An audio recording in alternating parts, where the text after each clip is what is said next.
The workers sat down around the campfire. Every single muscle and sinew ached, the result of hours of toiling under the relentless sun building the Tsavo railway bridge. The scent of sweat and earth lingered in the air as they closed their eyes, trying to shut out the day's labors. They would all sleep well tonight, or so they thought. A light breeze blew through the camp. It felt like a welcome relief, but then a strange, eerie stillness swept over the camp as the insects in the brush fell quiet. Only the crackle from the embers filled the air. The men glanced around nervously, unease creeping into the pit of their stomachs. Before they could utter a word, the undergrowth exploded with life. 2 lions, silent and deadly, erupted from the shadows, their fangs gleaming like daggers in the moonlight. The Tsavo railway bridge would soon become infamous, but not for the reasons anyone could have imagined. This wasn't a story of engineering triumph, it was one of terror. Today on the Infographics Show, we're looking at the story of the man-eating lions with over 100 kills.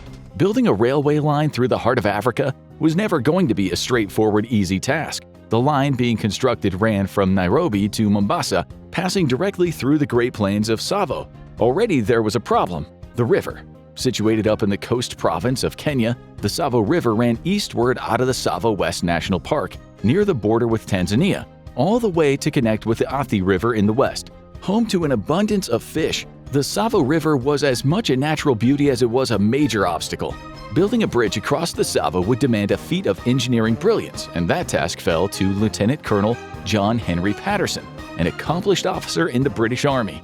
Born in 1867, Patterson joined up with the British Army at the early age of 17, climbing the ranks thanks to a long stint of service in India. Then, in 1898, he was sent across the world to Africa. This was a period where European colonialism was at an all-time high, and both Britain and Germany were competing for control over parts of Africa, in particular the area that is today Tanzania and Kenya.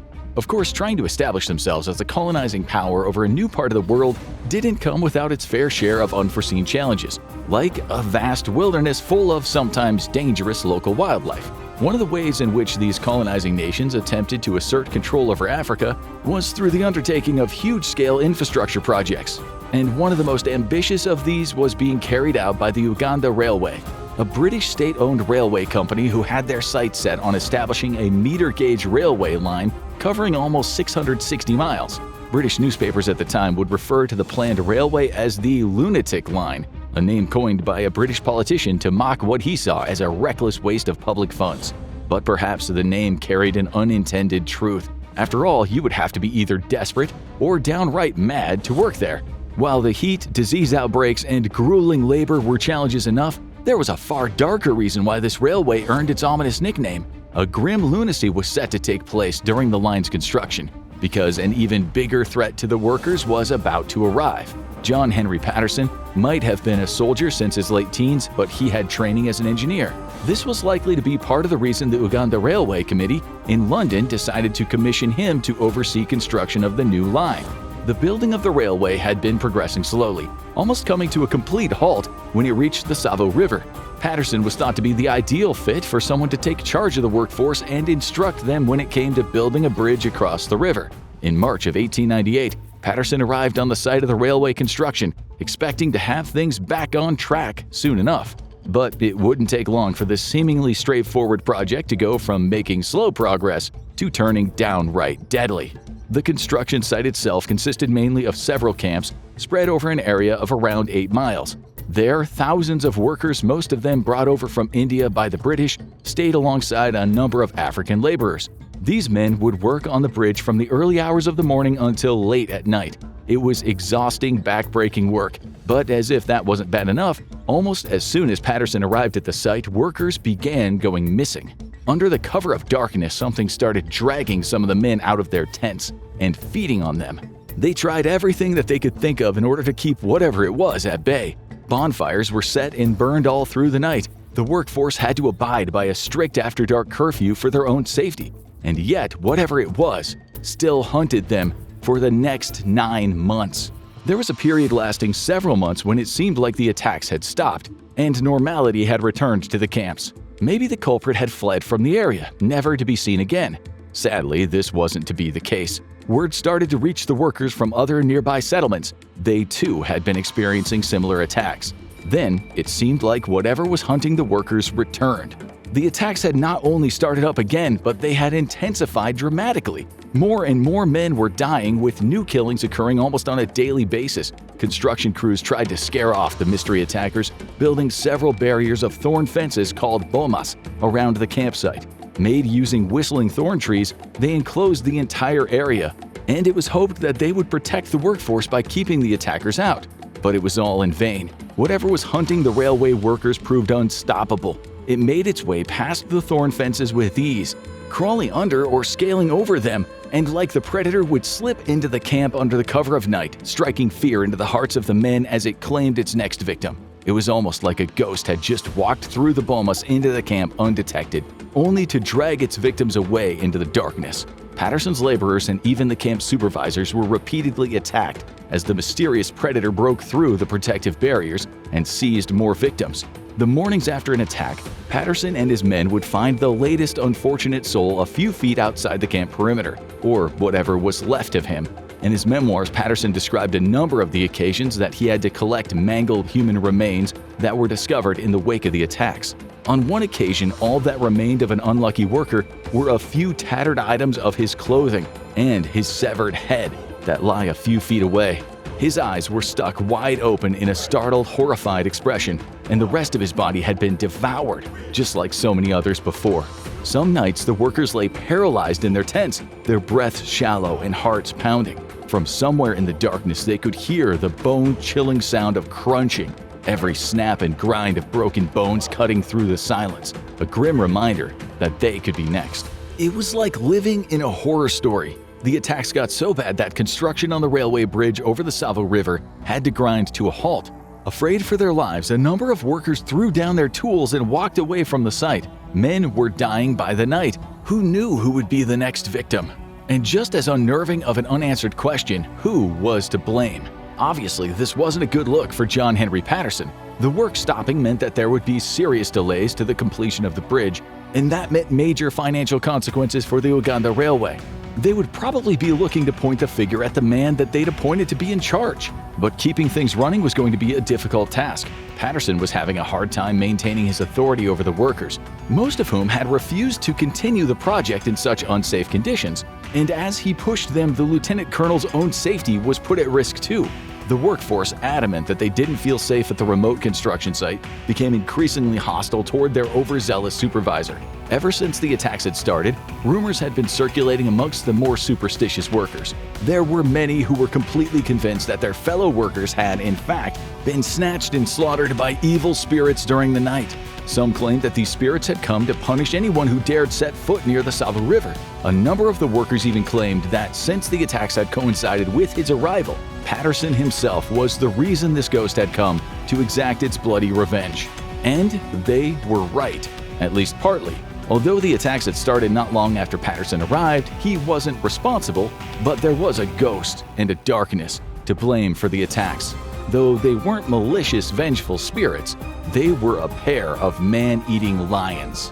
The attacks had become frequent and deadly enough to force hundreds of workers to flee from the Tsavo River. The resultant halt to construction of the railway bridge had led to colonial officials intervening to find out what exactly was going on. According to John Henry Patterson, when the district officer, Mr. Whitehead, arrived at the Tsavo train depot one evening, he too narrowly escaped being killed by one of the lions. While Whitehead barely managed to escape with his life and fresh 4 claw slashes running down his back, his assistant, a man named Abdullah, wasn't so lucky. These 2 lions weren't the typical African lions. The Tsavo lions were a very different breed, both in appearance and behavior. Most noticeably, male Tsavo lions lack manes altogether. This adaptation wasn't random. It was a survival mechanism. In the dry, unforgiving Tsavo region, where water is scarce and temperatures soar, a mane would only cause overheating. Shedding this feature allowed those lions to stay cool in the blistering heat. But that's not all. Their maneless bodies also gave them greater agility, letting them move with ease through the thorny undergrowth of the Tsavo, or as the workers discovered, through the thorn fences surrounding the camps. Unlike other lions, which are highly sociable and form prides, the Tsavo subspecies preferred solitude. This was reflected in their hunting techniques, utilizing smaller groups to stalk their prey. These lions were perfectly evolved for the hunt, making them all the more lethal. Even with all those differences though, the kind of man-eating behavior being displayed by the pair of Tsavo lions terrorizing the camps was considered highly unusual. Lions generally prefer the meat of herd mammals, although in rare cases disruptions to the local ecosystem, especially those affecting their food chain, can cause them to turn to other sources for food. And in this case, humans were on the menu. With the attacks on the workers and Mr. Whitehead, the man-eaters were eventually confirmed to be a pair of rogue male Tsavo lions. Between them, Ghost and Darkness were believed to have been responsible for as many as 140 deaths, although the Ugandan railway records only attribute around 28 worker deaths to the two lions. It is the subsequent attacks that the two predators carried out on the surrounding local villages and the homesteads where they really cut their teeth. Though they were reported to have killed a significant number of locals in the area, unfortunately no official record of their victims was ever kept. The surviving workers were in such a panic that they had to stop construction. The only way to get them to return to work was to deal with the two Tsavo Man-Eaters, as the pair became known. But who was up for such a dangerous job? Well, that fell to Lieutenant Colonel John Henry Patterson. Thanks in no small part to his military service, Patterson had become a practiced hunter, tracking and killing several tigers over in India. With his reputation and livelihood on the line, the lieutenant colonel was forced to put his litany of skills to work and put his safety at risk. Patterson undertook an extensive effort to track down and kill these two lions in what became a series of daring attempts, some that were even reckless at times. He had noted early on in the Tsavo lions' killing spree that only one of them at a time would sneak into the campsite, seize its victim, and then retreat. But as time had gone on, Ghost and Darkness had become bolder and started hunting together. They would arrive at the same time and grab a victim each. As for why these two lions were targeting humans, theories range far and wide, though it was likely due to a combination of factors.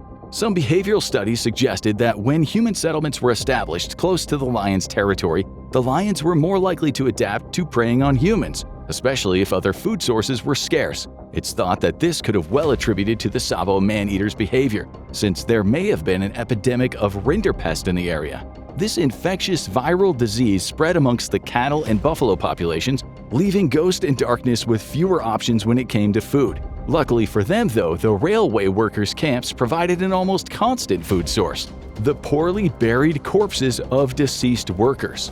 It's thought by some that the Tsavo Man-Eaters began digging up and eating the bodies of those who had perished working on the railway.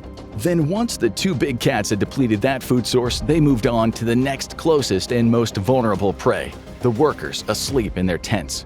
It might not have just been the abundance of freshly buried bodies that gave these two their refined taste in meat. In the late 1800s, the East African slave trade was still very much ongoing. There was a slave trade route that passed through the area near where the railway was being constructed that often contributed to a considerable number of bodies that were dumped and left abandoned. Even Patterson himself reportedly saw a number of open graves with unburied human remains left out in the open. It's believed the Tsavo Man-Eaters scavenged for food instead of hunting, as most predators will do when necessary. This provided them with easy access to dead humans and caused the pair to adapt and supplement their food source. Before long, other colonial officials had arrived to assist Patterson with catching and killing the lions. With them, they brought reinforcements of 20 armed sepoys, professional Indian infantrymen, to aid in the hunt. Setting up traps, Patterson and the sepoys tried multiple times to ambush the lions when night fell. Each night, Patterson would lie in wait, hidden at an elevated position in a tree, thanks to scaffolding he was able to have built. Then, during the day, he would attempt to track the lions down through the surrounding countryside. It took months of effort, and he was very nearly killed during more than one encounter with the big cats. Both of them exhibited a remarkable lack of fear toward humans. Typically, despite being considerably faster and stronger, most wild lions will avoid contact with human beings. But Ghost and Darkness weren't just unusually bold and undeterred by loud noises or fire, they were even considerably more aggressive. It's an anomaly in their behavior that's much harder to definitively explain than their unusual dietary habits. And as a result, it's fueled more than its fair share of speculation. Some theories suggest their aggression could have been spurred on by environmental stressors, their lack of access to food making them more violent, or even possible changes in their neurobiology thanks to snacking on cadavers. They also had a unique hunting style. The pair worked together as a killing unit, two males attacking at the same time in order to scatter their human prey, something most lions only really do when hunting larger animals like zebras. The fact that this pair of lions were working as a team, along with their unique dietary preference, was something that had never been seen before or since. Over a century later, in 2017, a close analysis of one of the Tsavo Man-Eater's skulls discovered that one had an infection at the root of its canine, leading to a rather badly abscessed tooth. This damage could have compromised its ability to kill its usual prey and hindered its typical hunting techniques. Since lions typically use their jaws to grab and suffocate prey, being unable to do so could have forced this lion to turn to human beings. DNA recovered from compacted hair that was found in the tooth cavities of both lions also revealed that they had feasted on more typical prey, like zebras, water buck, wildebeest, and giraffe. This would suggest they had switched between hunting their natural prey and hunting humans. Interestingly enough, the dental evidence received in 2017 doesn't corroborate the gory details of the attacks, like the workers overhearing bones crunching as the lions attacked the camp by nightfall. There certainly would have been lasting indicators on their teeth if the pair had been eating human bones. There were, however, microscopic wear patterns that indicated these lions had been eating softer food. These patterns were similar to those found on the teeth of lions in captivity. The softer food in this case was, of course, human flesh. Ghost in Darkness might have avoided the bones due to preference, or because of the aforementioned disease and injury to their teeth and jaws. However, it's also worth noting that the dental injury only accounts for the behavior of one of the Tsavo lions. If both of them had been sporting similar tooth damage, it'd be a lot more cut and dry. The mystery deepens when you consider an intriguing detail shared by Patterson. During a terrifying encounter, he claimed to have damaged one of the lion's teeth with his rifle as it charged at him. After months of attempts and dangerous near misses, Patterson once again encountered one of the Tsavo Man-Eaters. On December 9, 1898, during another attempt to kill it, he was reportedly able to wound the animal with a high-caliber hunting rifle. Opening fire, he shot the lion in its hind leg, but it escaped despite the bullet wound. It would, however, return that night when it began stalking Patterson as he tried to hunt it, using a second, more powerful rifle. The lieutenant colonel shot the big cat through the shoulder. This time, the bullet pierced its heart. The first of the two man-eaters was found lying dead the next morning, not far from the elevated platform Patterson had shot it from. But the second wouldn't go so easily. The second lion survived 9 different gunshot wounds, including 5 from the same rifle that killed the other lion. The first shot was fired from atop the scaffolding that Patterson had built, located near a goat that the lion had killed. 11 days later, it received 2 more shots from a second rifle when it was stalking Patterson and trying to escape.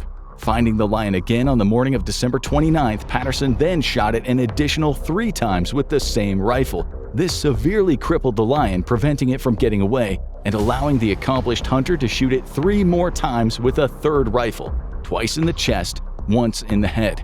The last shot killed the lion, although Patterson strangely claimed that it had died while gnawing on a fallen tree branch as it tried to reach him. Both of the lions were exceptionally large, each measuring over 9 feet long from nose to the tip of the tail. They required at least 8 men to haul their carcasses back to the camp. By the time the killing spree of the Tsavo Man-Eaters was over, some estimates put the number of victims as high as 140 people. But did Ghost in Darkness really kill that many people? There's a huge historical discrepancy when it comes to these two lions.